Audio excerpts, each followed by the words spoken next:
Download.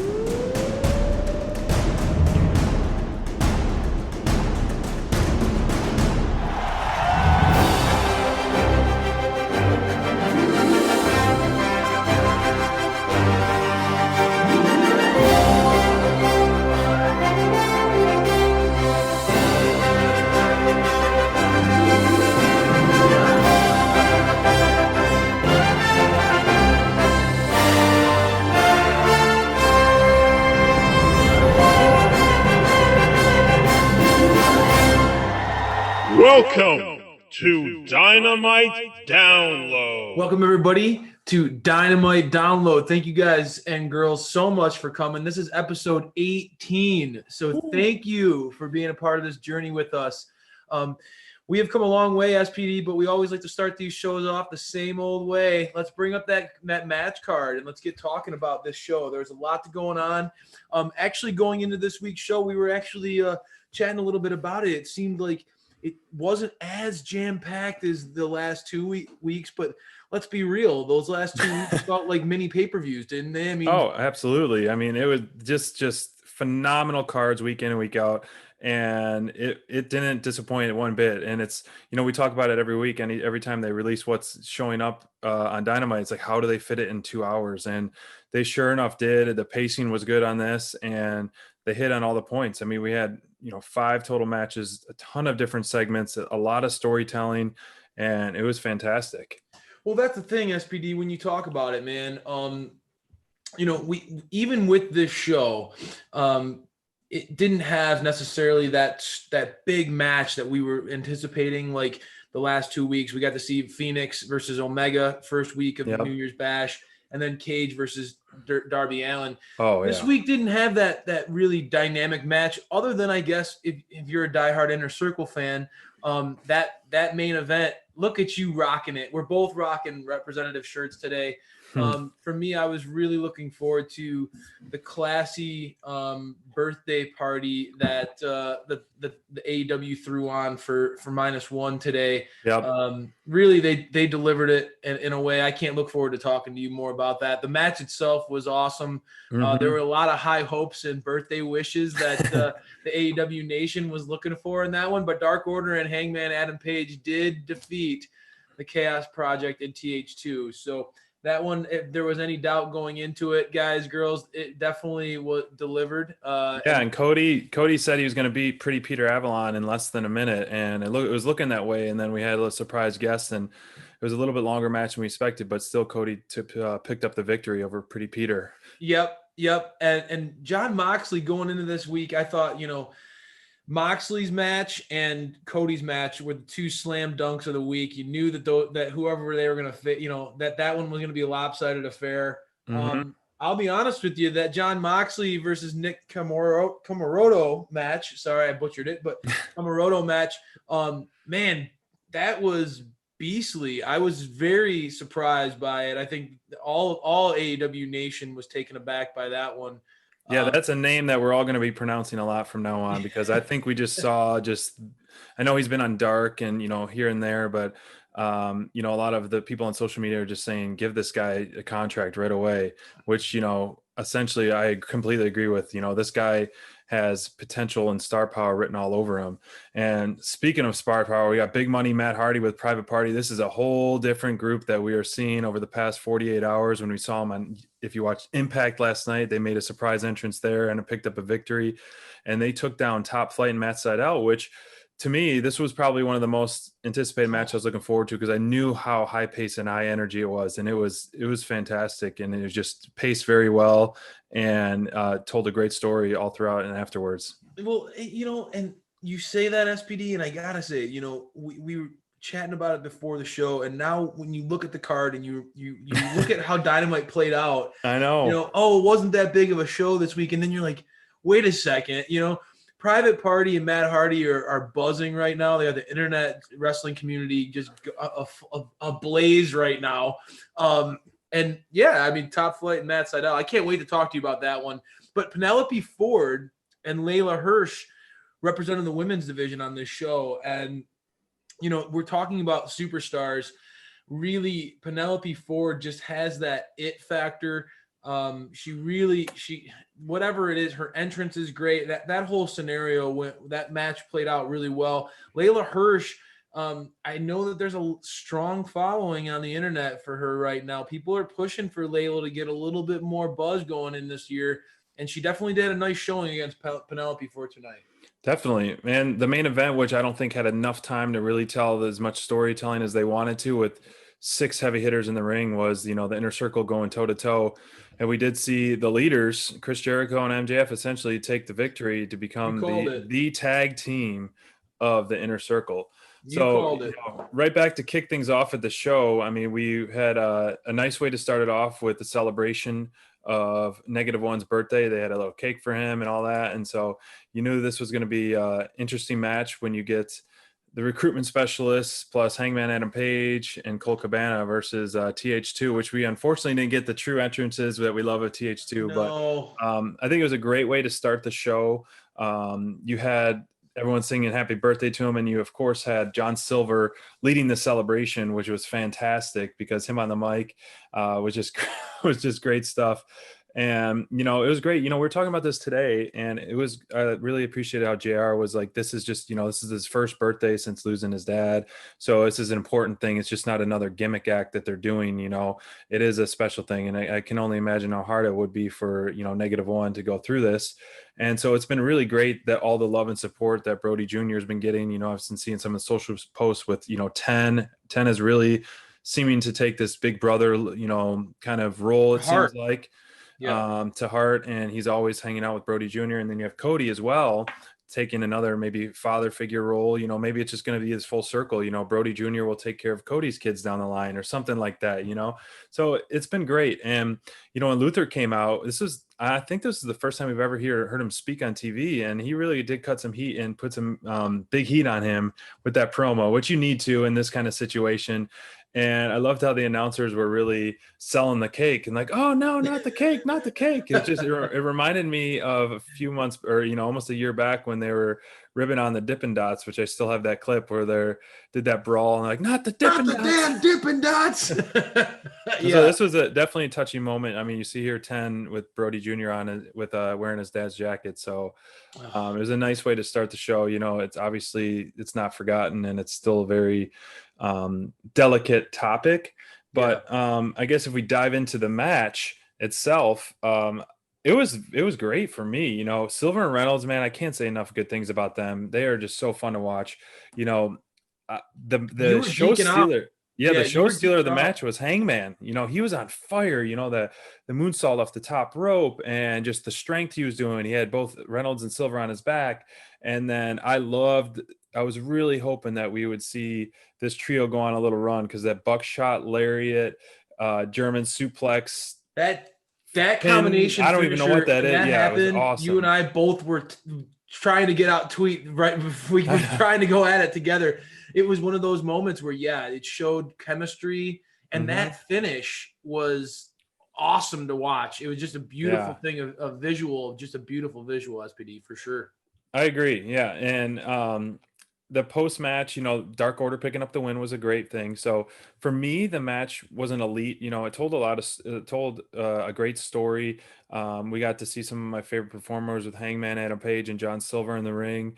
And, Reynolds and Silver are impressing me more and more and more. You can tell they've had years of experience and chemistry with each other. And it's definitely fun to watch. We didn't really get too much TH2 shining again. This is kind of the trend. They had a few hot spot moments like last month, and then they're slowly declining, unfortunately, because we're pretty high up on TH2. We love their in-ring ability. But this match was great. What did you think about the match before we talk about what happened after the match? Well, yeah, I'm right there with you. I think that this one wasn't elite as well. Getting into it, I think you nailed it, SPD. This was a showcase for Hangman Adam Page. I think, going into it, he was the prized recruit of the recruitment specialists, and there's a reason why. And this was a great opportunity for Hangman to showcase really what made him a tag team champion, what made him such a special underdog. character going again. He was the first. I mean, we could go back to the first World Championship match. It was him versus Jericho for that title. So it's a great reminder. JR talked about it tonight. He had a line that I wrote down just because it was so spot on. You know, it just looks like Hangman has a new energy, a new focus, and that he's ready to start a new chapter. That was a line that JR had during that match. Mm-hmm. And you could tell there was an extra pep in his step. He didn't look depressed or jaded. He looked it showed in his in-ring work. It was one of those things where he had a little extra move. Like, I mean, he really was the showcase of this match. I agree. One of the things that you and I talked about the other team that they were paired against, TH2 and Chaos Project, and how they fit into this whole thing. I'm going to say from an in-ring perspective, I think that TH2 still very much remains relevant in the AEW tag division. TH2, from my perspective as a fan, from what I see them in the ring and what they're capable of, if you put them in a match against a team like Private Party, who's clearly AEW is tagged as a team that is on the rise, Top Flight, the Acclaimed, there's a lot of teams that TH2's style and veteran presence would do really well in making strong matchups with, right? So they serve a role in the company. I think, unfortunately, you and I both were a little geeked about, hey, this team looks like they have the chip on their shoulder. They look like they might be poised to make a little mini run. Mm-hmm. That looks like that has been cut from underneath them, but their in-ring work still is just absolutely incredible. I mean, there was a moment when Jack Evans, SPD, it was almost like a transition move. It wasn't even like that big of a moment in the match, but he did a springboard 450 splash.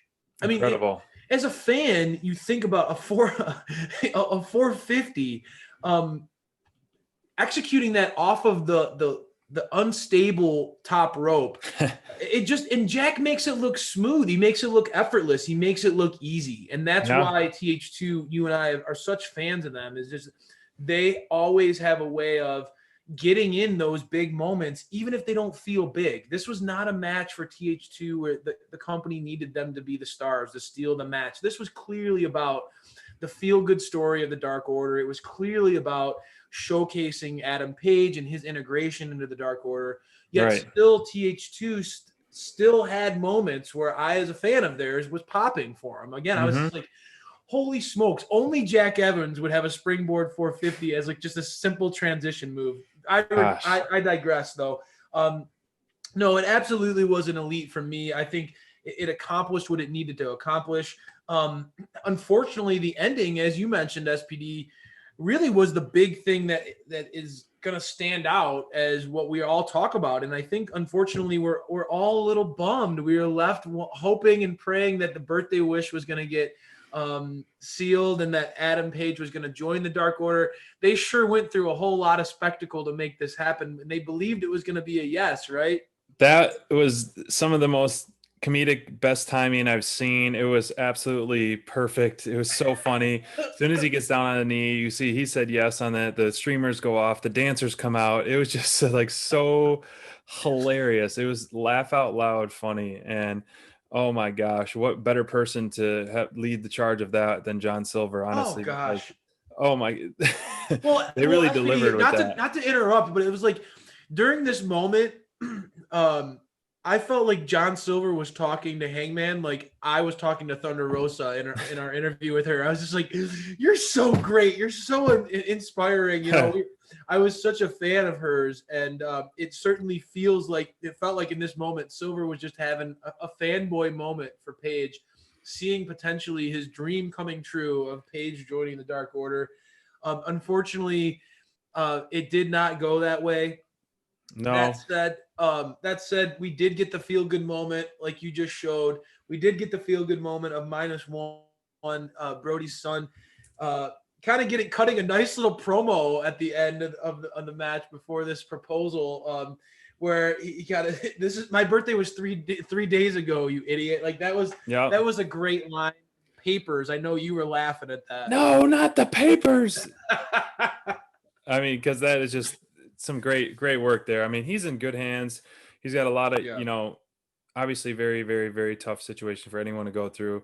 But he seems all smiles, and they're doing their best to really spread joy and love to that family, and it's fantastic. And that just goes to show how much of AEW is family, and that's just constantly what we're hearing over and over and over again of just the love of AEW as a family, and it was great. And speaking of family, I mean, our next segment was with Sting and Darby came out. Saying how he sees a lot of himself in Darby, and then Team Taz, our resident heels, our resident dirtball Team Taz that are just a wrecking ball too, comes and interrupts, which I thought it was fantastic. I love Team Taz so much. How they've originally fighted dirty, they're street style, and so where this is lead, this is, I think, where we're going to get is that cinematic match that maybe Sting wants. If you talk about a Team Taz versus Sting and Darby Allin, plus one or two people, cinematic style match, I think that's the only way you can really see Sting safely wrestle at this point. I think that would be smart, because you can only do so much saying the same thing, coming out doing the same thing. Yes, we all love Sting, and hearing Tony Schiavone say it's Sting, but there comes a point where this feud's got to really come to a head and explode. It's hot feud, and I don't want it to end anytime soon. But a cinematic street fight between Team Taz, Sting, Darby Allin. I don't know if Darby Allin's going to recruit some people or what's going to happen there. He's got to have a few more tricks under his sleeve. So, well, yeah, I mean, that's the thing, right? Is like, I think everybody is ready for Team Taz to step up, right? I think that Taz did a nice job of addressing the criticisms that his team has gotten for backing away, right? But like, how these guys use weapons, and they take their cheap shots and stuff. So Taz did a nice job of kind of spinning this, so that his crew still looks tough, and that they're that they can all hold their heads high. But I think that the first thing that came to mind when this was announced basically is that this is going to be a street fight between Team Taz, Darby, and Sting. I was just thinking to myself, like, man, Darby is well known over the course of his career. You think about all the creative ways that dude has brought violence into his matches, right? I mean, the thumbtacks on the skateboard, right? The thumbtacks in a jacket, right? Yep. He's had so many moments where you're like, okay, this guy is an innovator of violence in his own way, and so if he has any chance of coming out on top versus in this street fight, he better bring it. He better start getting to the drawing board and coming up with the Home Alone bag of tricks, because I like that. Because I mean, I would not want to be in a street fight with Will Hobbs or Brian Cage. I mean, I know that Ricky Starks has a lot of star power, man, but I was sitting here on the couch watching this one, and I was like, dude, you could tell Will Hobbs, he was like he was licking his lips with the idea of like potentially getting his hands dirty and just beating up somebody. That dude likes it. So I thought this one was well done. I agree with you. They need to take the violence to another level. They need to get Sting doing something different, break it up a little bit. And the cinematic match is a great opportunity to show that, SPD. Right. That's a great point by you. They haven't really done that much in AEW, and I think that that's a place where you can utilize Sting in a way that he said it. I mean, he still thinks he wants to do a cinematic match or two in his career. So that's a great way. And you can only imagine, right? I mean, SPD, think about how artistic and unique Darby Allin has been. Oh, his promos have been great. He has such a unique promo style, right? So you blend all of those creative minds together. Taz is such a veteran in the business. I have a feeling that whatever happens is going to be a top-notch product. I can't wait to see what comes out of that. The one thing that has been keeping you and I awake at night, wondering what's going to come out of it, is this relationship between the Young Bucks and Kenny. We recognize that these guys, as they emphasized to Don, have been friends for over a decade and have really created this whole thing that we love. This company, AEW, would not be in existence if it was not for this friendship and this relationship. Right. So to see potential fractures in this relationship, in this core, this foundation, it's interesting. It's definitely a lot of melodrama, and I think that Don Callis is loving every minute of it. Yeah, he loved it so much. He had a special commissioned oil painting done with him and Kenny Omega.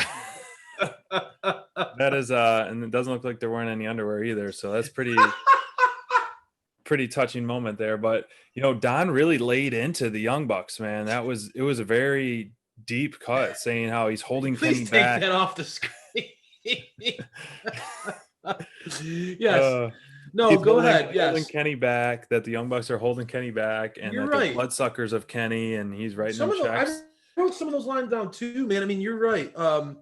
Getting past the humor of the oil painting, some of those lines from Don were very, like deep. You said, they cut deep. Yeah, they cut deep for sure. He was talking about calling them hanger-ons and bloodsuckers. I mean, he wasn't beating around the bush.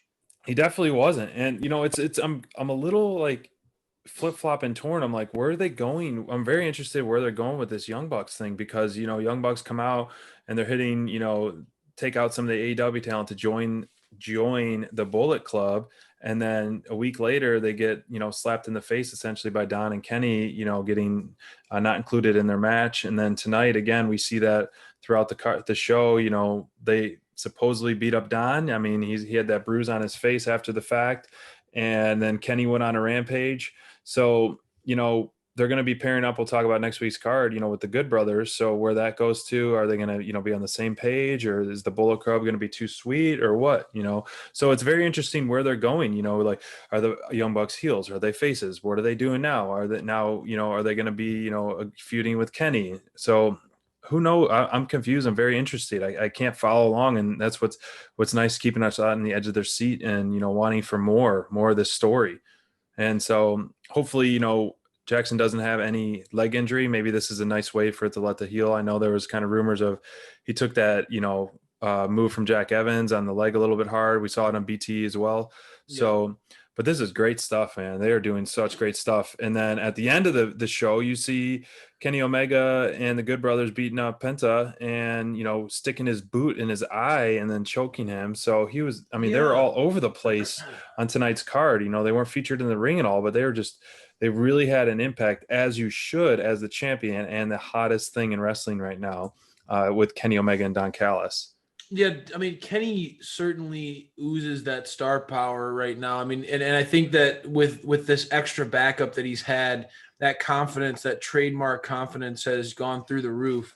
I look at this whole thing with the Good Brothers, the Young Bucks, and Kenny is really a morality play that's coming. It's like a Shakespearean morality play in a lot of ways. And I see, the Young Bucks have at times wrestled with that themselves, that good and bad and what to do. And I think that even in that moment at the end of that show, they were the last ones to give the too sweet. And I just feel like Don is leaning into the Good Brothers because they're so good with having Kenny be bad, if that makes sense. Right? Like they're those two clearly enjoy beating people up, no real conscience about who's in their warpath. They have no problem throwing around their weight, and they enjoy it. They enjoy that kind of dirty, like that bad guy vibe, and they clearly feed into that with Kenny. And I think that the Young Bucks, you and I talked about this even in when they were showcasing that edge leading into their match with FTR. The Young Bucks just don't.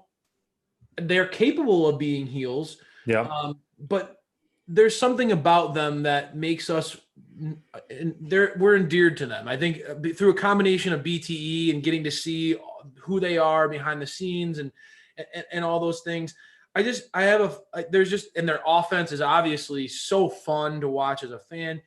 The Young Bucks kind of feel like the good guys who are torn. And I think that they're going to be, in the big picture of this, I think we're going to see Don Callis is really the invisible hand, really manipulating Kenny in a lot of ways, utilizing that relationship for his own benefit. Obviously, getting Impact's numbers to go up, cashing checks from Tony for all those paid in advertising. Oh man, Tony was great. He was all. I mean, Tony. Not we can get to. We could spend a whole segment talking about Tony on Impact and the role that he's had on that. Those segments have been phenomenal. His role during that main event with the Private Party was great. But I think that's what we're going to end up seeing going forward is kind of this like morality, the good, and like the angel and the devil on Kenny's shoulder, and how they impact him over the course. And that's why Don. It's so obvious. That's why Don wanted to pay off the Young Bucks for their friendship. Go away. You know, I have a feeling Don recognizes that if anybody can help Kenny break away from his influence and not be manipulated, not go off the rails, it would be the Young Bucks. Right. And we even saw that play out when we were seeing Hangman and Kenny, that breakup going on, and the Young Bucks and the role that they played in that. I think for sure, you know, they were the first ones to talk about how disappointed they were with Hangman for being drunk and kind of being non-reliable and all those things. So I think that the Young Bucks are going to kind of serve as that chorus to Kenny is, hey man, you're going off the rails. And Don wants that blocked out. Don wants to control the scenario and the situation. So definitely going to lead to some interesting television going forward.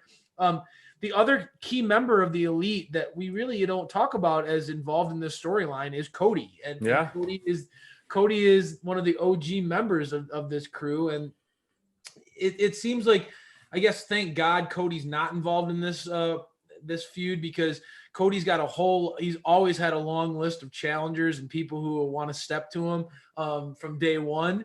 And that's no different now going into 2021. I mean, Cody has so many pots on the stove, as I continue to say. He just has many things going on. And tonight was another example where, you know, that all that stuff going on in his in his periphery came back to haunt him.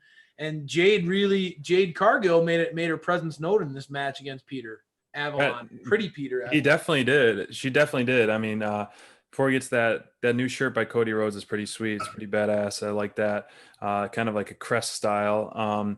You know, what really caught my ear was when they said that Cody's gained 19 pounds of muscle in the first 3 weeks of this year, which is pretty much physically impossible. So I don't know where they're getting their fact checks. And so as a guy who works out pretty frequently, I don't think it'd be. You're checking that, huh? It'd be pretty tough to get 19 pounds. He does look in great shape, and I did think that before they announced that he looks bigger and bigger every week we see him. So he's training right, and diet is doing right. But you know, he promised to beat Pretty Peter Avalon in less than a minute, and he was going to do that until Jade comes out as distraction. I love that they're furthering the storyline, and she looked like an absolute beast. Jade doesn't look like a human being. I mean, she does not look like. I mean, it's the six pack on her, her abs. She looks like she's carved out of rock, dude. It's ridiculous. I really hope that I mean, she has to be in great hands with, you know, training and wrestling and, you know, coaches, you know, with the Rhodes family and you know, everyone at the Nightmare Academy. I'm sure she's just getting some nice reps in, but I can't wait for her to get in the ring and see what kind of tear she goes on. And you know, maybe she'll win that women's tournament. I don't know. You know, the women's division is looking up. You know, we'll talk about it later on in more depth, but for a division that was really hurt badly with the COVID, it's really starting to make a turn for that. But we'll get to that later. But, you know, this match itself, you know, I tweeted it out on our social that Cody can have a good match with anybody, but this match went a little bit too long. It went a little bit too long for me, even though there was a commercial. I'm all for uplifting new talent and all that, but I don't think this was the time or the place for the Pretty Peter Avalon match. What I did think was hilarious, though, was the finish. You know, yeah, they executed that really well. I thought, you know, he's really lived up to his being Pretty Peter Avalon and dark and different, all these segments. And the fact that he tapped out because he didn't want to get slapped in the face was, I mean, that's purely original. Great storytelling, great character work. I think that was hilarious. Yes. Great character work. So I thought that part was great, but you know, it's really, really unfortunate but a Cody Rhodes match is getting a delete out of me, and that I thought I'd never see the day, and unfortunately it is. What about you? Yeah. This is a delete for me too. I felt like, I've mentioned it. Being honest, I do think that Cody sometimes falls into the trap of being good guy Cody, and having these matches that turn into marathon matches with Right. talent that, again, I love, you and I talk about this, like giving back to others is a big, it's a great thing to have. I don't want to criticize anybody. Right. I mean, Cody could easily go into a match with countless of the names that he's fought over the course of his tenure in AEW and squash them, so to speak, right? But the majority of his matches are making his opponents look good, letting them get their offense in, selling for them and putting them over. And that's a huge skill in and of itself, right there. Yeah, I mean, and there's no denying all of Cody's matches, just like his brother. It's in their blood. All of their matches tell a story. All of their matches get you pulled in from an emotional standpoint as a fan. Even this one, it was hilarious to me because I was sitting there laughing because it's like Cody going into this match. There's a no doubt he's beating Peter Avalon. It's the most lopsided match on AEW Dynamite in a long time. And yet there was moments in this match where he's playing the underdog role against Peter Avalon, especially like we just talked about. He put on all this muscle. He looks jacked out of his mind. And there were moments in this match where you really were like, Cody's the underdog. He was fighting from underneath. It took a kick to the nuts, and then obviously Peter kept working at the knees, and you start feeling sympathy for Cody, even though he's clearly the favorite in this. It's wild to see how he's able to manipulate the emotions, I think. I but agree. That said, the reason why it gets a delete out of me is because, we talked about it. It did go on a little long. I felt like the match, went through a commercial break. It obviously it was a nice swerve to not go the 60 seconds and not beat that. It definitely proved its point, right? Jade, her distraction, her role in the match made Cody come up short on his guarantee. Right. They could have achieved that and made Peter look good and probably shaved several minutes off the match, and it would have been a better outcome in the end. I felt like it was spread too thin. Right. You can't. Unfortunately. And my struggle with that, right, is when you're presented as one of the top guys and you struggle consistently to put away guys that are more mainstays on Dark. Yes, it does make them look good, but it also cheapens those big matches with big name talents where you still go through that struggle too. You know what I mean? And that's where I struggled with FTR last week when we saw FTR really struggle to put away Jungle Boy and Marco Stunt. And you and I talked about that at length was, save FTR's struggle for when they go against Jurassic Express, when they go against the real deal, the heavy hitter, right? But save that struggle for that moment. That was our main critique last week. Was it just like, man, they were really, there were moments when Marco had a 2 count on Dax last week. And so I think that there was some pride on the line there as an FTR fan. I mean, I love seeing Dax and Cash still kind of have that edge. And it was nice seeing Dax. Oh, do they ever? Fired up. I mean, they were fired up in this segment.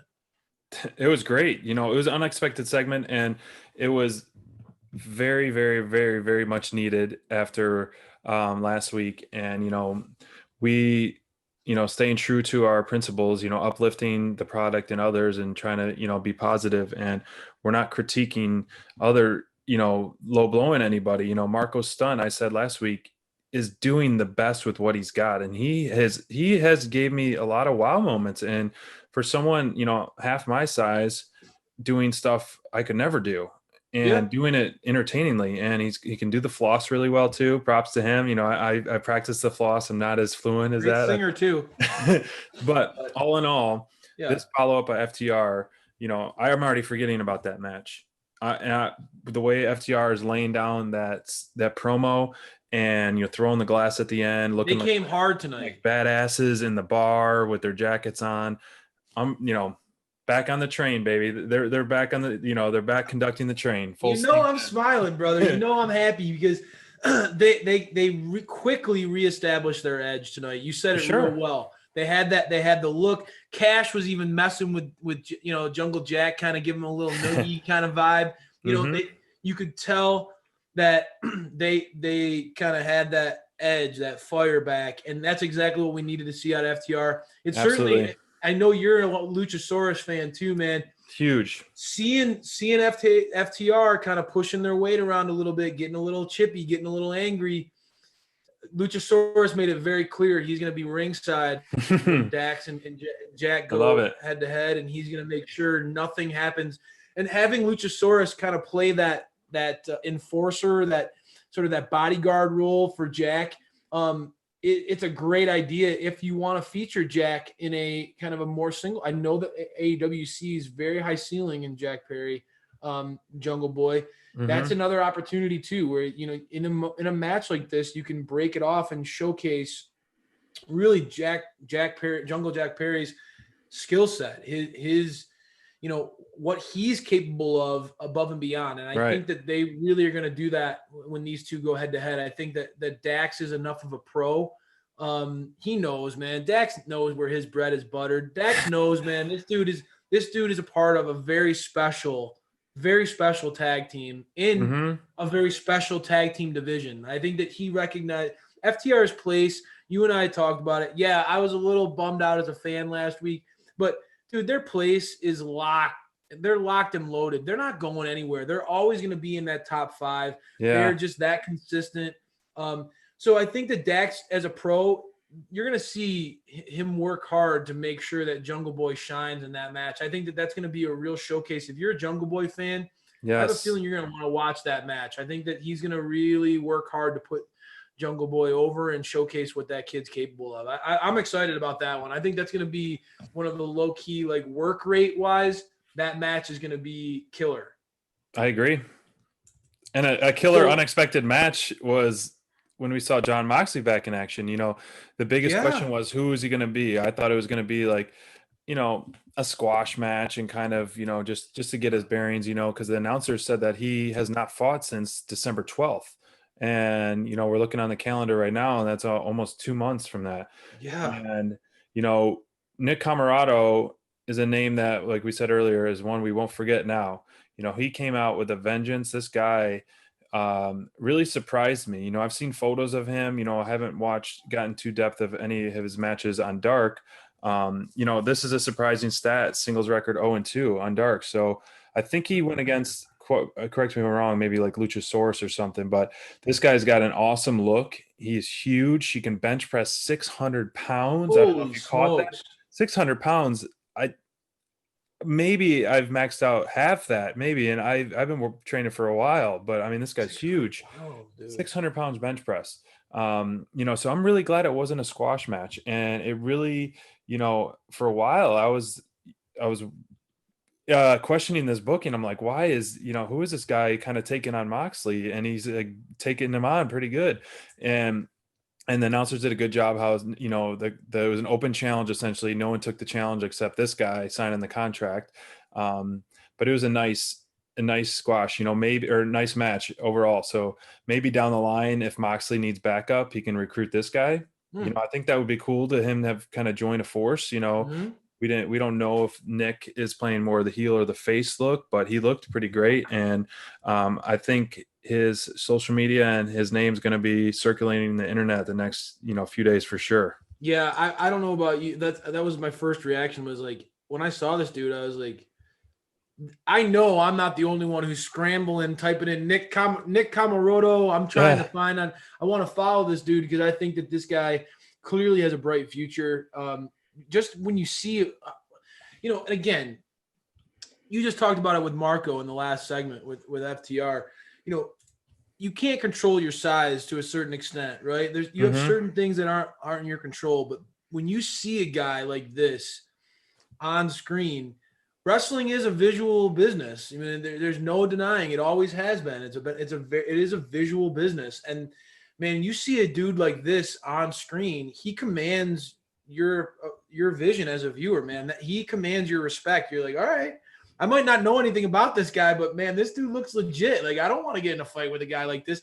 I mean, just a big, just tough looking son of a gun, right? He just has that, like, this seems like a type of guy that Jim Ross, would have been talking about slobber knockers. This is his kind of guy, his type of wrestler, kind of has those Dr. Death, Steve Williams vibes to him. Just that like badass vibe to him. He's got like that caveman look, man. I don't know. He's like the caveman and Tarzan combined in one or something. Dude was, and here's the thing, going into the match, like you and I talked about it, Mox was presented in a way of like being a very frustrated former champion, right?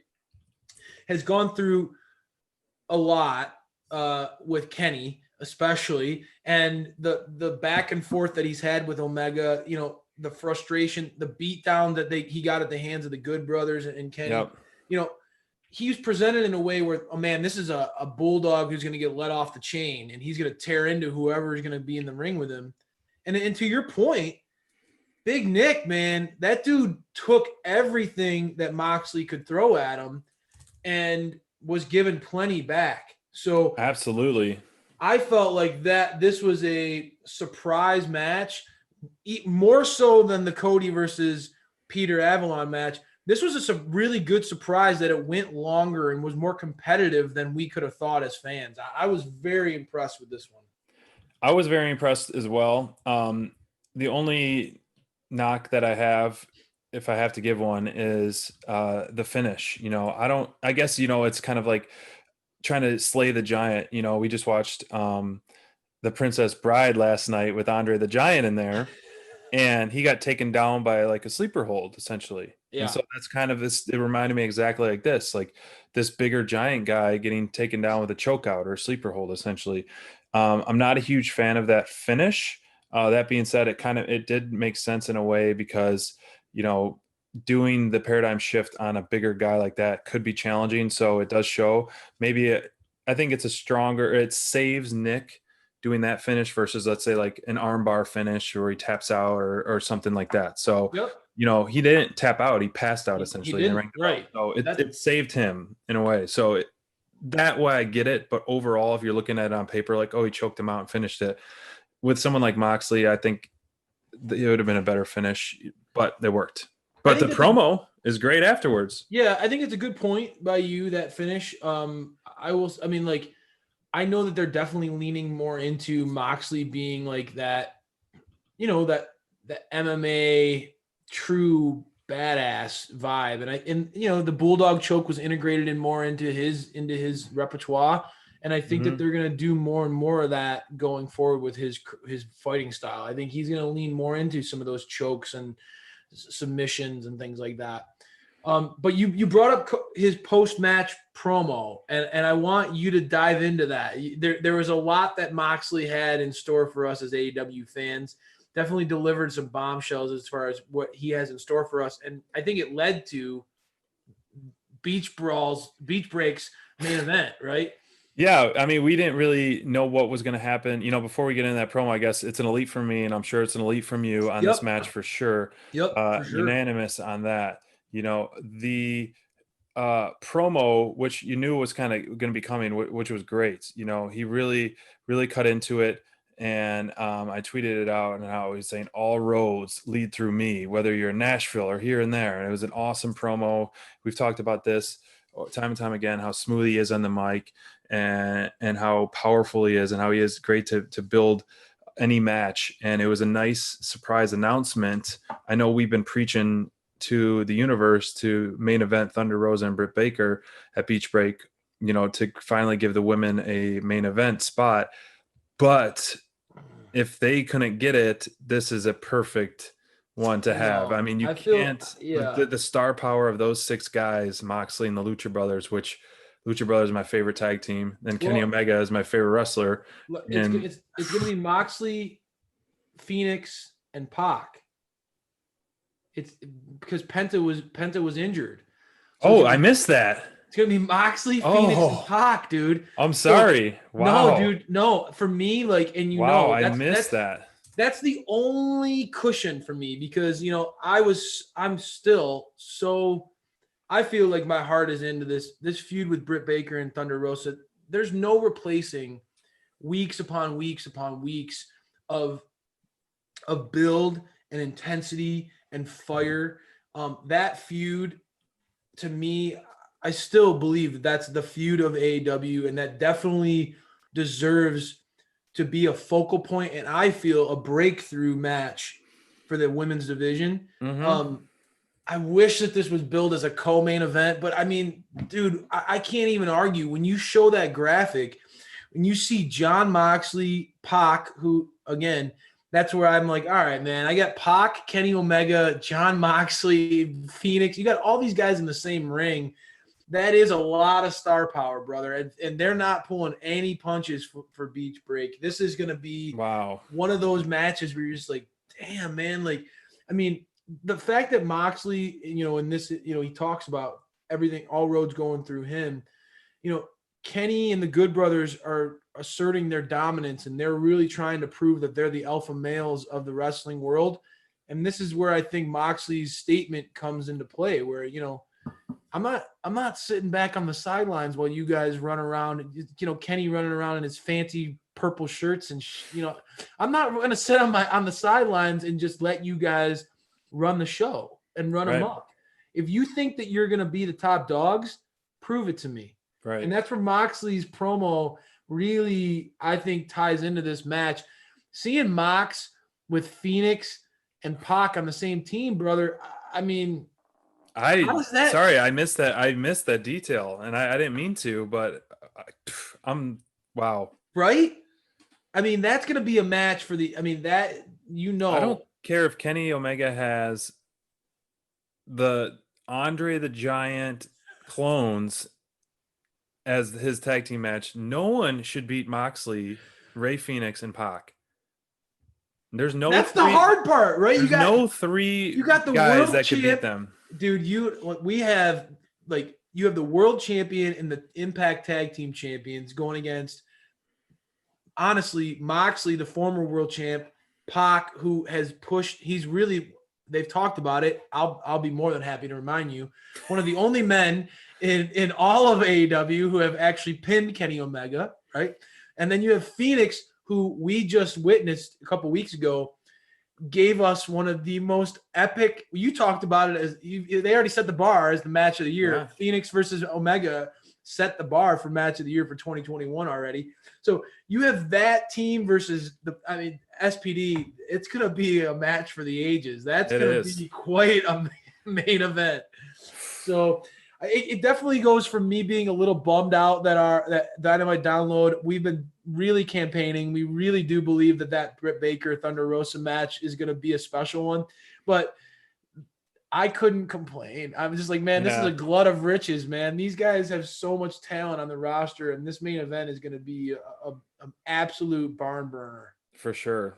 And speaking of barn burners and two beasts, Eddie Kingston. I mean, like we said, if you just cycle these 7 guys through matches, I'll be happy for the next year. Yep. And we just saw Eddie Kingston and Pac go head to head, and that was a fantastic match. Now we have our boy Lance Archer, which we were huge fans of, huge supporter of.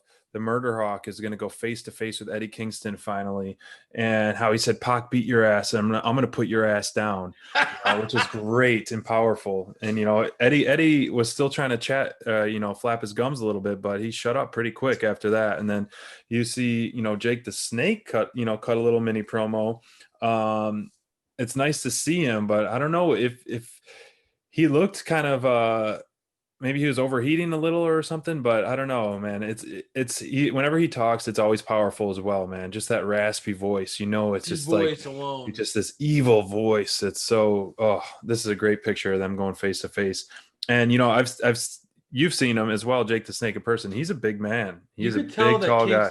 Yeah. You could tell Kingston liked this moment though. You could tell interacting with Jake he was going to yap back a little bit during Jake, and he just kind of stepped back. I think he bit his lip and let Jake Jake have the show. I thought that was a cool moment. I really like you talked about, SPD, like you could just cycle. You could just cycle these matches. This feud has so much like potential to it. And I think that too, one of the things that I really came away with from this moment with Archer is, man, he has been low key cutting some of the most like intelligent. I mean, you look at him, he's a murder hawk monster and all these things. Yeah. But you follow him on social media and you follow what he's been doing on Dark. And now that he's gotten his chances on Dynamite, dude, this dude is cutting some intelligent, powerful promos for a big fella, man. Like the ashes to ashes, dust to dust. I mean, he was really laying into Kingston that like, it's real simple, brother. Everybody dies. It's the mantra. You're on my radar, brother, and I'm not going to stop until I put you down. That's right. It was a very strong promo by Archer, intense beyond belief. You know, it started off with Kingston, you know, who is typically a show stealer when it comes to being on the mic. It started off with him kind of saying like, man, I don't do strategy. I just fight. And before you know it, Archer storms on the scene. And I feel like Archer really, as he's been doing for several weeks now, felt like Archer stole the scene. Like he stole the scene when he emerges on the scene. He has something about him, his presence, the size, you could tell he's got some confidence in him again with like they're showcasing him more. I like what we're seeing out of the Murder Hawk. Yeah, I completely agree. I mean, we've been fans of him, you know, ever since that TNT tournament, and I had him picked to be winning that versus Cody in the finals too. But it is nice to see, like we talked about a little over a month ago, the resurgence of him, you know, really go on a tear. And this is just a perfect pairing, is a perfect placement and perfect timing. And, you know, sometimes the stars have to align to really shine. And he's taking his moment and really shining and running with it. And we are huge fans of it. Well said. Absolutely well said. Speaking of shining. No, I was going to say, you know, whose star has been shining more this week than Hardy Party? I mean, these kings are really, I mean, we were talking about it all throughout Impact on Tuesday.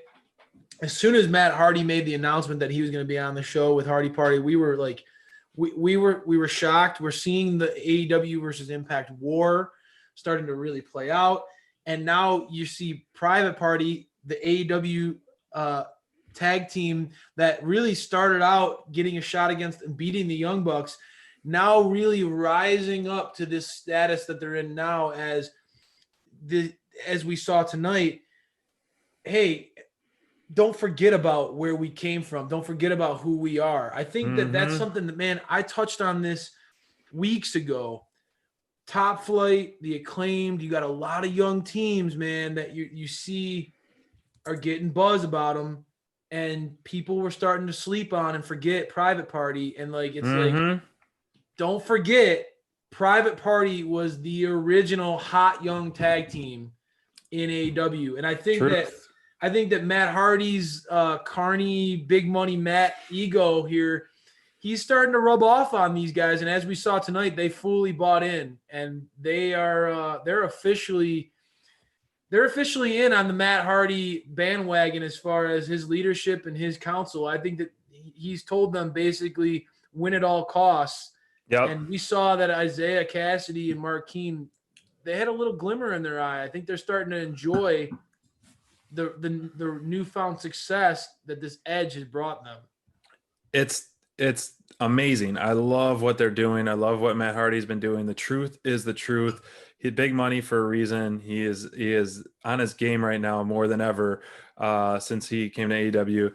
And, you know, I loved how the announcers said that these are the teams of the future. And they're like, no, it's the teams of the present. And you made a great point. You know, Private Party, you know, was one of the first teams in AEW, and they really impressed me and took the division by storm. And then you just kind of Yep. fell flat, and then this humongous resurgence with Matt Hardy has really paid off dividends. And we're not even close to the peak of it. And I think, with the BTE stuff and last night with Impact, if you would have asked me what trio would you want to invade and kind of make an impact on Impact, I wouldn't have picked this. I don't think I would have. And having it happen, it really worked really well. Oh. And Matt Hardy's promo on Impact was phenomenal. And the fact that they're winning at all costs, and this match, and then at the end, Private Party pretty much fully turning heel and eating into it with the chair, and just their face, and then their aftermatch beatdown was just it was so great. It was so great. And you could see glimmers. Isaiah in particular, man, like you could see glimmers in his eye at different points in this match where he was like, it was starting to click for him, and he was really leaning into, like, especially I noticed when it was a picture-in-picture moment, and we usually hate those here at Dynamite Download, but it was a picture-in-picture moment where he was just driving the elbows in, and he was looking at the camera, and you could see the smirk on his face. I really believe that these two kids are gonna enjoy this little run they're gonna have as heels. I think that they kind of have that natural swagger to them. They kind of already have that inherent in them. Now all they got to do is lean into it that much more and be unapologetically about themselves. Got that ego going on. I love it, and I think that Top Flight is such a natural foil to them as far as the good guys to it, because they're young kids. They're easy to root for. Their offense, every time we see them, man. I mean, like it's one of those rare moments where I feel like anybody who's watched a Top Flight match, I haven't found anybody who's a critic of them. Like, usually everybody's so fast to criticize. There's so many polarizing characters across the board. Man, I don't know anybody who doesn't see that Top Flight is legit. Like, Top Flight has it. Their chemistry together is on point. They feel so polished and so smooth in the ring. I agree. They're such great natural baby faces to pair against this heel turn of Private Party. I think, and their in-ring styles. I mean, SPD, we saw it tonight. I was so geeked out about Top Flight and Matt Sydal being paired together because of what they're capable of. And we saw, like, their offense was so, like, it was so fast and just pedal to the metal. I was excited about that, but I was also really looking forward to seeing how Top Flight and Private Party work together, and they did not disappoint. It was a phenomenal pairing. I think it was a phenomenal pairing too, and I hope and think it's not the end of that kind of feud. And like we talked about before, Top Flight's a nice team that you want to root for, that can really go toe to toe with some great teams like up and coming, like the Acclaimed. You got Private Party. You can even throw in a match with FTR. It would still be fun to watch them. They really do impress me. They're like so innovative. The standing Spanish fly move to me is so impressive. Like, I don't know, like I can't even follow it. It's so cool. But Sydal really helped a young team like carry the match. There was some points that were getting a little, I hate to use the word sloppy, but it seemed like almost they were a little too excited to be going on right now. The pacing so was very fast. Matt Sydal really helped reel everything in and keep things running smoothly. He's a great seller. Matt Sydal he's an outstanding seller. That front flip Hurricane Rana by Top Flight was outstanding too. I'm like, gosh, man. And then the finish, that shooting star press, I don't know if I've seen one get higher off that top rope. The ups that Marquine has, I want to see it in person. Like, he's got to be like 15, 20 feet in the air when he does that. Off the mat. The ups he has. Off the ground. Yeah. It's like he's shot out of a cannon. But overall, I mean, this was one of the matches that I kept tweeting out. This could be a show-stealing match. I was definitely an elite, high pace, high energy, as expected. Delivered on everything. Told an outstanding story. Furthered it even more than I expected after this. And props. Yeah, there's no doubt that this one's an elite. You look at from the in-ring perspective. Yes, there were moments SPD where the pacing was so fast that it felt like some of the moves were spread a little thin and that they were having a hard time keeping up at it. But the overall feeling that I got as a fan leaving this match, and as a wrestling critic, whatever, just that athleticism, that pairing, that felt like it just felt like a natural fit. Peanut butter and jelly. It felt like that. Gin and juice. Gin and juice, brother. Private Party and Top Flight. It felt like it was going to be a home run, and it worked to perfection. I was going into that match thinking it was going to be great, and it was better than I could have hoped for from an in-ring perspective only. Yep. And then beyond that, the story that we got to see, the continuation of the turn of Private Party, they went all in tonight. There's no doubt. The chair shots, the beatdown, they are officially bad guys. And I think Big Money Matt leading the charge, baby. It's gonna be fun to see where Money Matt takes them, man, and on all the things that he's gonna have them do going forward. I'm really excited about that. Me too. And Bonds, told us this was his biggest moment of the night was the Private Party heel turn. So let's take a listen from Bonds real quick. Hey everybody, Bonds here with my biggest moment of the week, and while Chuck Taylor almost took it home with his fantastic Butler outfit that he wore to the ring tonight, I have to give it to Private Party. And it's because the last couple of weeks have been so interesting for these guys. Mark Quinn and Isaiah Cassidy have defied Matt Hardy in almost every single instance that he's given them to show their support for his leadership. And tonight, they just went full heel, and it was great. They're no longer on the cusp of good guys or bad guys. They're not ambiguous anymore. These guys are heels. These guys are bad guys, and they are following Matt Hardy through whatever journey he's going to take them on. And I'm willing to watch that because tonight, they were all on the same page, and it was so interesting. And I think it was probably the best match overall of the night that they were involved in tonight with Top Flight and Matt Sydal. So they really earned this because that match was great, and their behavior in that match was so interesting. Mark Quinn, you could see him make a little smirk towards the end of the match where you could just tell, he's enjoying being a heel. He's enjoying this stuff that they're doing to Top Flight and Sydal, and that was great. So guys, I want to hear your thoughts on my pick for biggest moment of the night, and man, this is just going to be a crazy one for these guys in the long run, I think. Bonds, we didn't hear that until now for the first time, and yeah, we should have played that first because he's really echoing a lot of things we had. You talked about, you both caught on to the smirk, and, I missed that. I'm going to have to go back and watch that. And I couldn't agree more, them just eating into this. It's going to be amazing stuff going forward. Yeah, I think that Bonds' biggest moment needs to be featured as far as like what our commentary was on this one, because he nailed it. Everything that he said was spot on. We can't emphasize everything that he said enough. But he did mention in that biggest moment that Chuck Taylor was almost his biggest moment of the week, and I think that that's very fitting because Charles Taylor was quite hilarious as a Butler. I thought this was in some ways. It almost stole the spotlight from the Leyla Hirsch Penelope Ford match because there were so many antics going on. Right. You had Charles he cheated on the behalf of Penelope. Certainly you had a lot of moments where Kip Sabian was playing. I was just when I started to get a little like, man, Kip's got to go. As soon as I started thinking like that dude brought it out tonight. He was running his mouth off, yapping like a little puppy dog.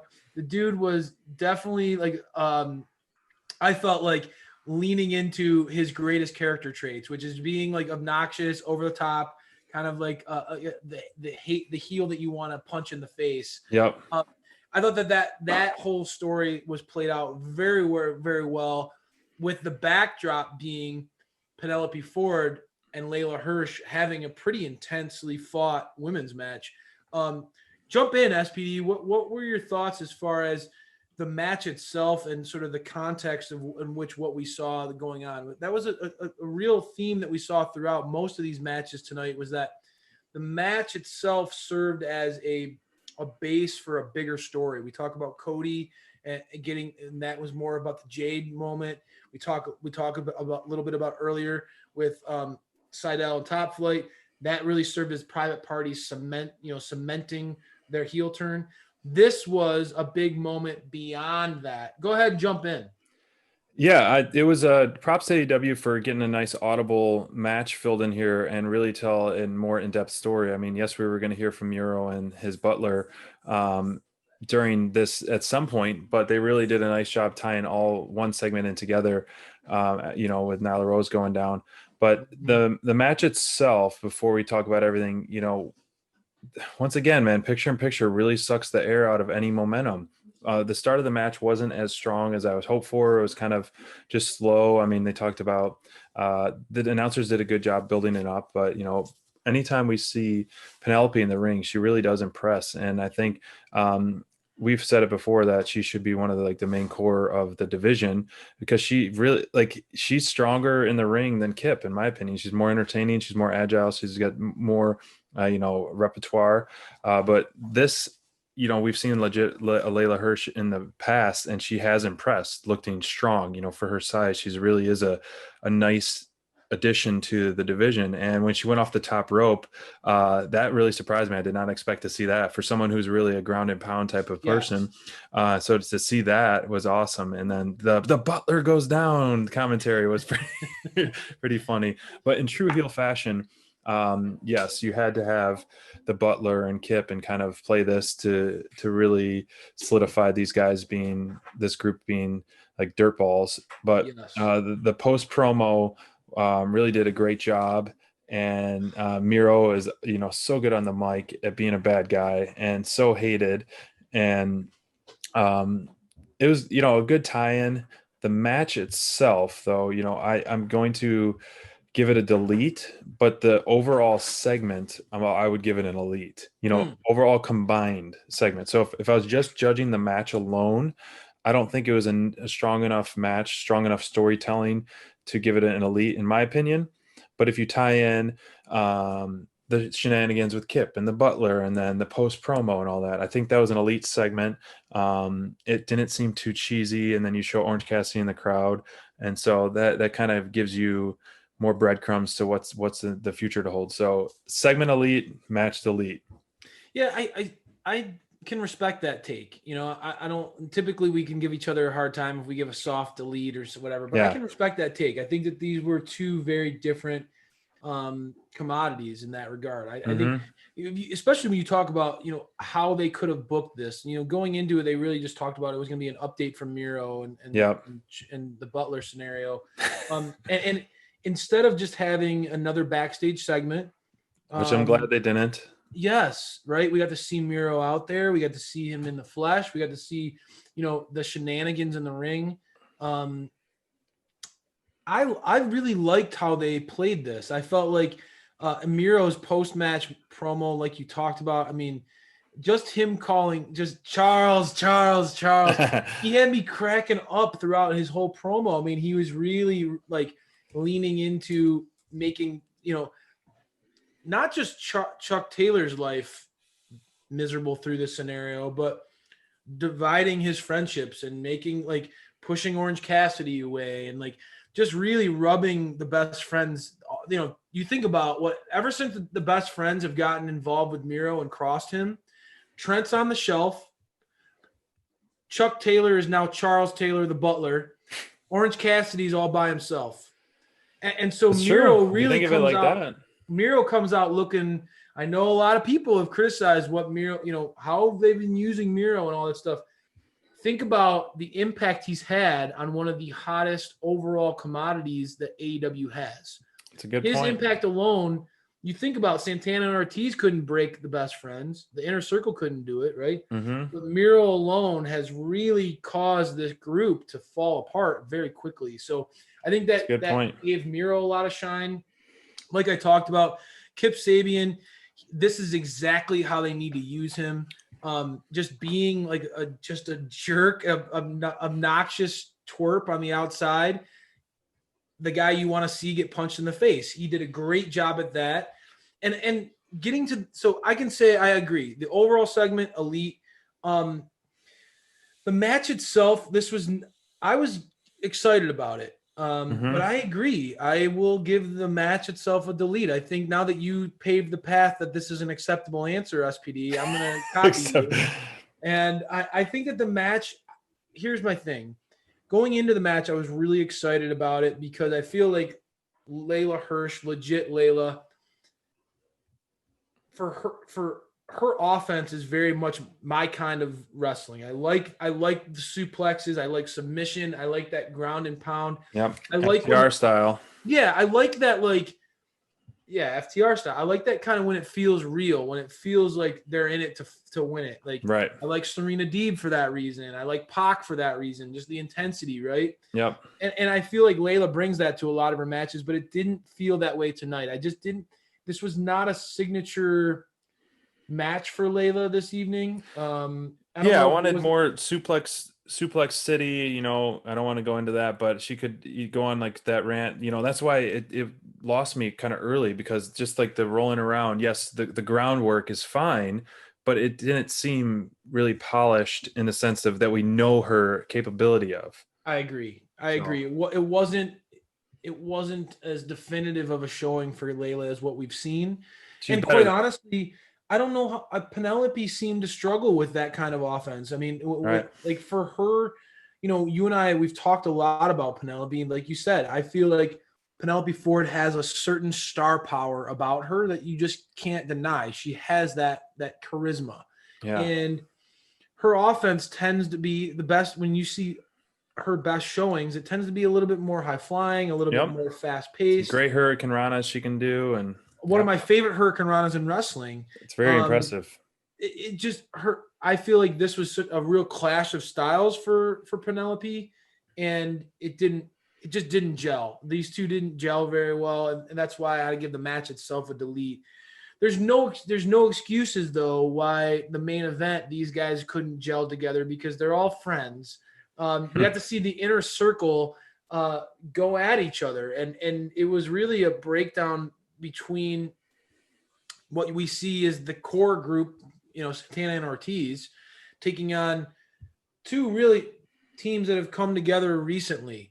We got Sammy Hagar, which was great, seeing Sammy Hagar having a little pre-match segment there, little promo. Yeah, that was pretty fun to add that in. That was cool. For those kids who don't know who Sammy Hagar is, Yeah, that was kind of cool. But before we got into the match, we had two separate backstage promos, and MJF, of course, just being just pure gold on the mic and just so smooth when he speaks, talking about a rat orgy in a microwave or something, Alex Marvez's breath, and I was just like, how do you think of this? Yeah, it's gross. Yeah. Oh my gosh. And then I love the fact that the constant running on thin ice between Sammy and MJF. We're not there yet. We're the fist pound. So and the announcers agreed too. So that was really great. And let's touch on that. Let's touch on that really quick, just because this is one of those moments where, again, we've talked about it. The MJF giving the speech to Hager. Mm-hmm. This was another example where I feel like he's planting these seeds of dissent against Jericho. I don't know how if you're on board with this or not, but it feels like, even in this moment where he said, guys, if it were up to me, we wouldn't even be having this match, but Jericho is our leader and we got to go and we're going to do what he has to say. And like quite openly in that moment with Marvez, right? Openly asking Chris, are you sure? Are you sure? And it was Jericho who said, yes, we got to do this. We got to fight. I have a feeling that this is we talk about the breadcrumbs. MJF is slowly planting these breadcrumbs where there's going to be sort of that Judas. They're going to turn on Jericho. I have a feeling that we're starting to see more and more of that, where he's starting to plant the seeds. He's already won over Santana and Ortiz a little bit. You can see it happening. Yeah, and who knows? I mean, we're going to probably get the ultimate swerve of what's going to ultimately happen with this inner circle, and still not ready for them to break up because there's just so much talent in this group.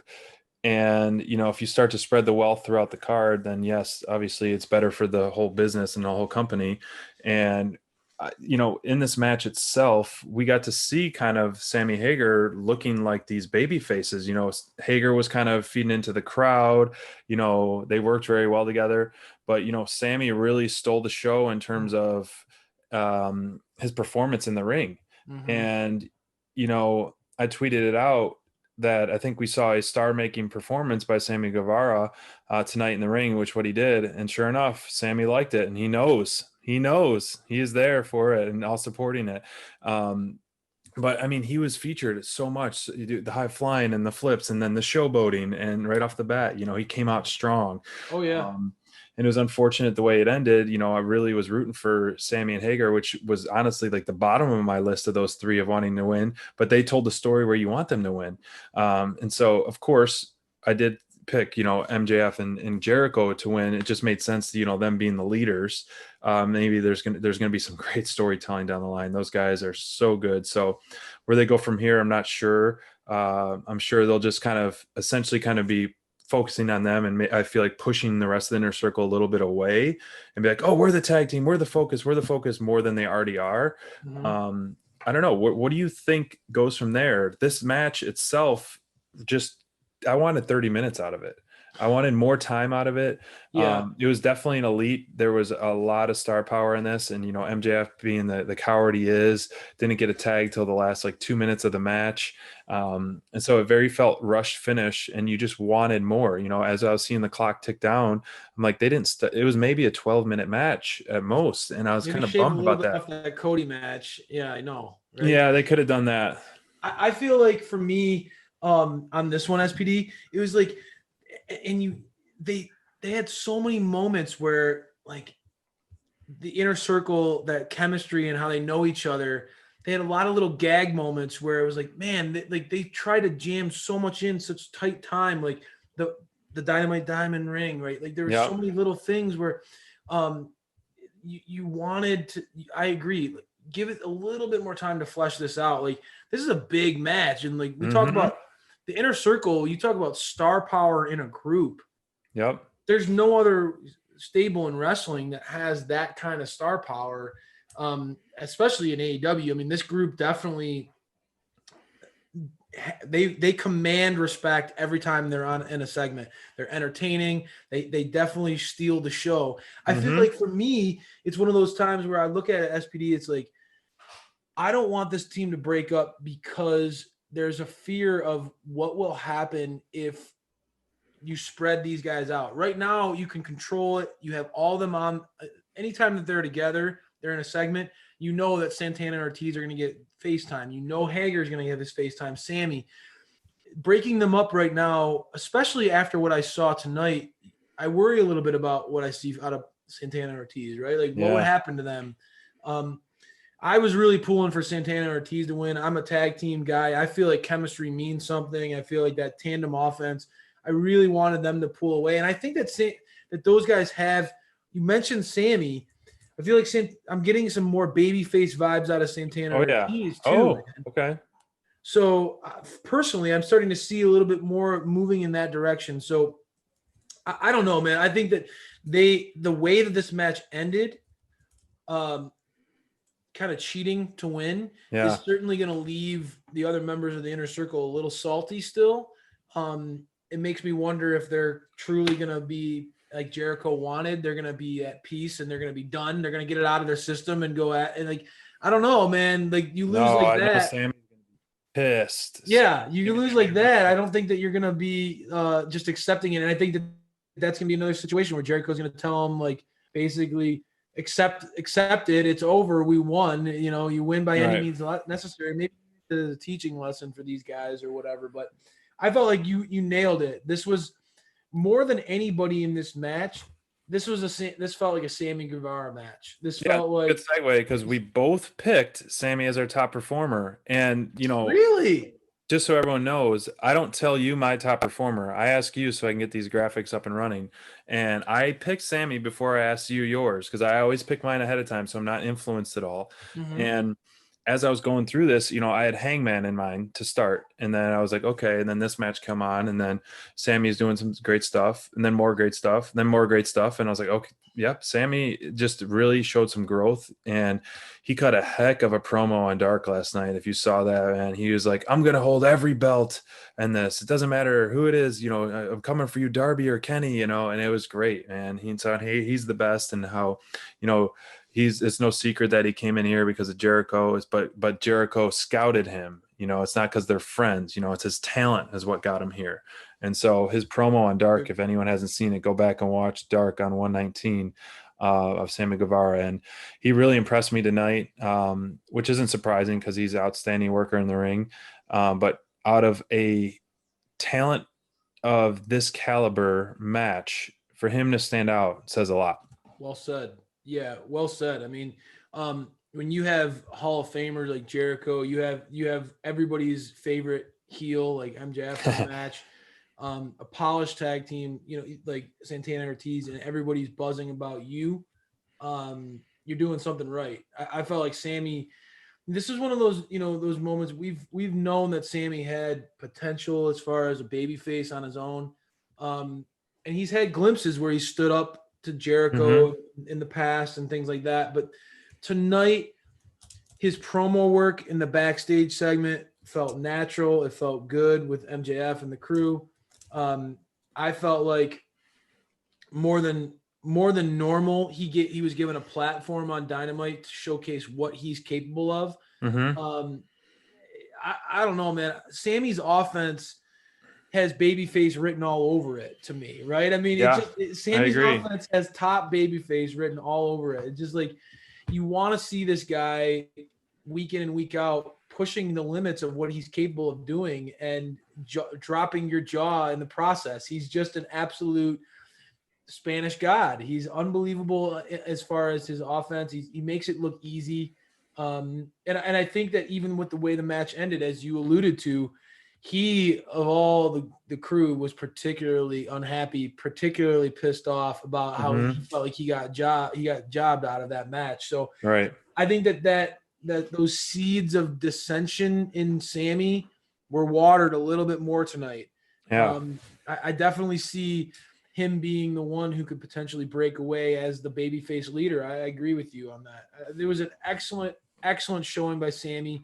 If you don't, like SPD said, if you didn't watch the promo on Dark, go back and watch that. If you missed any of this match tonight, it was fast paced. Like we talked about, they jammed a lot in a short period of time. Please make sure you go back and check that out, because Sammy showed a lot of his skills why so many people believe that Sammy has the potential of being, and like we talked, AEW does not have a lot of big name baby faces on their card. Sammy is the type of guy who over the next year here, you could see really take another leap. And I believe the words he says. Yeah. And, as we segue into the next coming weeks, here at Dynamite Download, we created a number one contender tournament bracket for the tag team titles. And I know AEW just announced that they're going to have a battle royal for that. But this is our fantasy booking of the number one contender tournament bracket. So we're releasing the first 8 teams here, and then we're going to announce the next round winners to next week this Friday, the 22nd, on Friday Night Flights and Fights. So you see things like Lucha Brothers, Butcher and Blade, Private Party in there, and Top Flight going back and forth. Of this list, who really stands out to you? Well, I mean, for me, SPD, as the tag team guy, I was so excited when we talked about this concept. I've spent a lot of time trying to rank these and seed them and try to determine who would be the top overall seed. It's and tough. no matter what I said or came out of it, FTR came out to me as the number one seed. They are the heavy favorite. If we were doing March Madness, they would be no doubt the number one overall seed. Put chalk all the way to the finals. Those guys are the best in the business. So I really like that. I thought that we also here at we did try to make sure that we were cognizant of current storylines and where guys are booked and where they're going. As you saw, we just had Private Party and Top Flight in the first round. We're going to see Lucha Brothers and Butcher and Blade going at it in the first round. Yeah, really heavy first rounds. Some heavy hitters. We looked at who would deserve to be in this tournament based off of our experience watching Dynamite as a team here over the last 18 weeks here and analyzing the content. These teams all feel like they're trending in the right direction. Any of these teams could win this tournament, and you would feel okay with it. I mean, the Acclaimed certainly, right? The Acclaimed has the wrestling world a buzz right now. We just talked at length about Top Flight and Private Party. I mean, there's a lot of teams in here that could take this one. Absolutely. And, as we know, and the world knows, AEW is one of the most stacked tag divisions. We could have done this with a 32 tag team bracket, but we had to kind of narrow it down to a tournament of 8 for time's sake. But it'll be interesting. And speaking of interesting, next week's card is, they didn't announce too much, but they do have some great matches we're already looking forward to.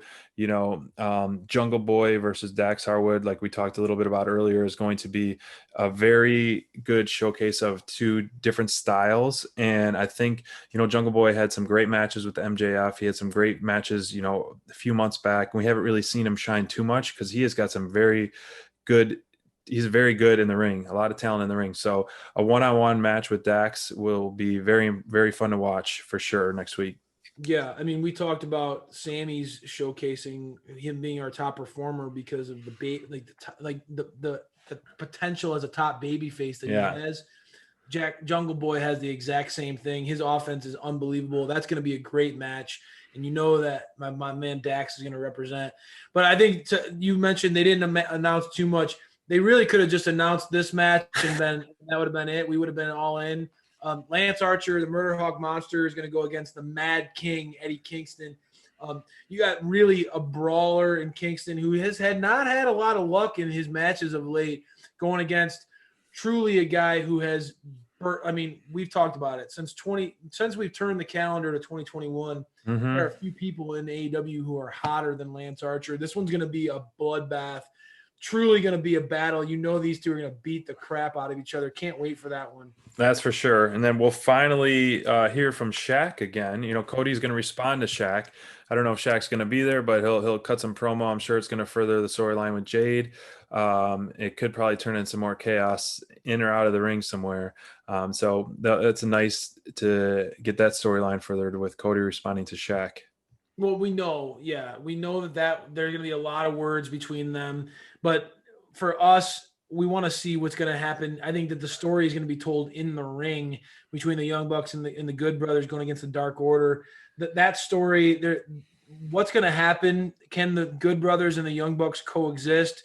How is Don Callis going to be involved in this? There's so many storylines going on with that, and really, where does Hangman play into all this now after what we saw tonight? There's so many unanswered questions going into that matchup. Cannot wait for that. I know. Like you just said, are they going to be able to coexist and the Dark Order take a much needed win, or is Dark Order going to be back on the losing side of things? We talked about January Dark Order, join Dark Order January month. And we hope maybe they'll get an upset win, because truly they are an underdog here with that. So a lot of talent in the ring for sure. And then of course we got Beach Break in 2 weeks, which is a huge card ahead of us. But once again, last week, if for those who tuned in and watched our Friday night flights and fights, we did a little live streaming on our YouTube, and we had Bonds, our writer from AEW Dynamite Download, on there, and we had a great time. We chatted with the fans, then with on social, answered you guys' questions. We'll battle some stuff. We're going to reveal the next round of the tag team tournament bracket live on there, and we're also going to do a watch along match, so stay tuned to that. We have a match picked out that we're going to watch along and commentate about it, ones that we have not seen, so it'll be the first time we see it. And stay tuned for that on our Twitter. We'll announce that sometime on Thursday and Friday for that. Next we're gonna introduce kind of more of a free flowing concept into fights and flights, and it's gonna I think that's gonna be a really cool thing. We were going back and forth. There's so many people on the AEW roster who have burst onto the scene. We really opened up our eyes with Thunder Rosa when we were doing our interview with her, looking at her body of work and getting prepped for that interview. It made us open our eyes into seeing there are so many talents out there that have burst onto the scene at AEW that we need to talk about really what they did before they got to this company. And you're gonna want to tune in to Friday night. We have a good one in store for you guys. We're gonna do a little watch along. We'll tweet out that what match we're gonna be showing, what match we're gonna be watching, and if you guys want to watch along with us, give us your reactions to it. We'll do the same. It'll be a lot of fun. But in order to catch that, you're going to need to follow us on Twitter. You're going to need to follow us and subscribe on YouTube. Make sure you get on there. Check out all the socials. You're going to get on there. Subscribe now on YouTube. Twitter, you got AEW Dynamite DL. Instagram, Dynamite Download. SPD is always giving us some great content in there, and we're getting a lot of love on Insta, so keep it up. And then you could also check us out on Spotify and listen to this podcast streaming there. You won't see our beautiful faces, but you will hear all the great content from this show. And then make sure you check out AEWDynamiteDownload.com. That's where you're going to get Bonds' take on all this stuff. You heard his big moment of the night. He nailed it. He's got a lot of insight that we are not able to cover. You can just catch it in written form. So definitely check that out. Thank you guys so much for joining us on week 18. We cannot wait to talk to you guys on Friday. Best of luck on the rest of your week. We'll talk to you heading into the weekend.